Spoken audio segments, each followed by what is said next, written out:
வழியும் உண்மையும் வாழ்வும் நானே. இது இயேசு கிறிஸ்துவுக்குள் பிரியமான என் சகோதர சகோதரிகளே, இந்த நிமிட நற்செய்திக்கு இயேசுவின் நாமத்தில் நான் உங்களை அன்போடு அழைக்கிறேன். வழியும் உண்மையும் வாழ்வும் நானே என்று இயேசு சொன்னார். அவரால் தான் சொல்ல முடியும். காரணம், அவர்தான் வழி. மத்தேயு 7:13 வாசிக்கின்ற போது, இடுக்கமான வாசல் வழியை நுழையுங்கள், வாழ்வுக்கு செல்லும் வழி குறுகலானது என்று சொல்லுகிறார். பரலோகத்திற்கு செல்வதற்கான வழியை தன் பாடுகளின் வழியாக உருவாக்கி கொடுத்தவர் ஆண்டவராகிய இயேசு கிறிஸ்து. அவரே உண்மை.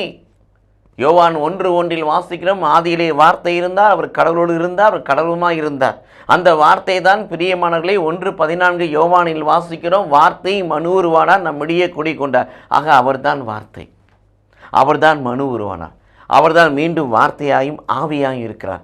இது இயேசு கிறிஸ்துவுக்குள் பிரியமானவர்களே, இந்த உண்மையை உண்மையாகிய கடவுள் நமக்கு கொடுத்தபடினாலே அவரே உண்மை உள்ளவர், அவரே வாழ்வு, அவரே நமக்கு முடிவில்லா வாழ்வை கொடுக்கிறார்.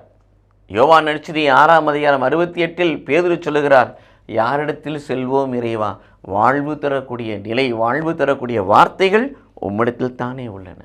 ஆகவே வழியை கொடுப்பது இயேசு, உண்மையை கொடுப்பது இயேசு, வாழ்வை கொடுப்பது இயேசு.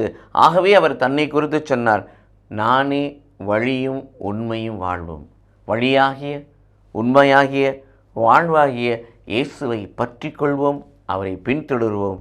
கடவுள் நம்மை ஆசீர்வதிப்பாராக. ஆமென்.